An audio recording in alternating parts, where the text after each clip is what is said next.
भोलेनाथ साथियों, स्वागत है आपका डिवाइन तिथि चैनल में।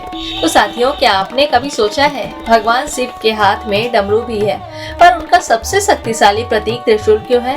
त्रिशूल केवल एक अस्त्र नहीं बल्कि ब्रह्मांड का गहरा रहस्य है। त्रि यानी तीन और शूल यानी नुकीला शस्त्र। लेकिन ये तीन क्या है? पहला अर्थ है तीन लोक यानी स्वर्ग, पृथ्वी और पाताल।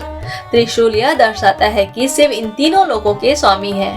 दूसरा अर्थ है तीन गुण यानी सत्व, रज और तम। हमारा जीवन इन्हीं तीन गुणों से चलता है। शिव का त्रिशूल बताता है कि जो इन तीनों पर नियंत्रण पा लेता है वही सच्चा योगी बनता है। तीसरा और सबसे गहरा अर्थ है तीन काल यानी भूत, वर्तमान और भविष्य। त्रिशूल हमें याद दिलाता है कि शिव समय से परे हैं। वे केवल वर्तमान में स्थिर चेतना है। लेकिन कहानी यही खत्म नहीं होती साथियों। त्रिशूल का मध्य भाग स्थिर है। यह संतुलन का प्रतीक है।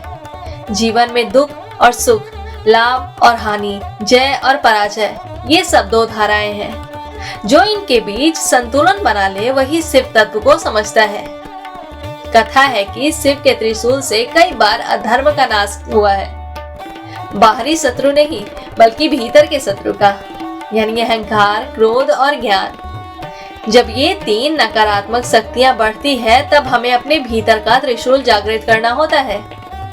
त्रिशूल हमें सिखाता है कि अतीत की गलती छोड़ो, वर्तमान में स्थिर रहो, भविष्य की चिंता बिल्कुल भी मत करो और मन, बुद्धि और अहंकार पर नियंत्रण पालो।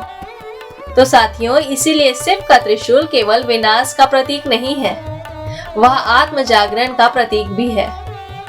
तो साथियों, अगली बार जब आप हर हर महादेव कहें तो एक बार त्रिशूल को जरूर याद कर लीजिएगा और अपने भीतर के त्रिशूल को जगाकर अपनी सारी खामियों को खत्म कीजिएगा।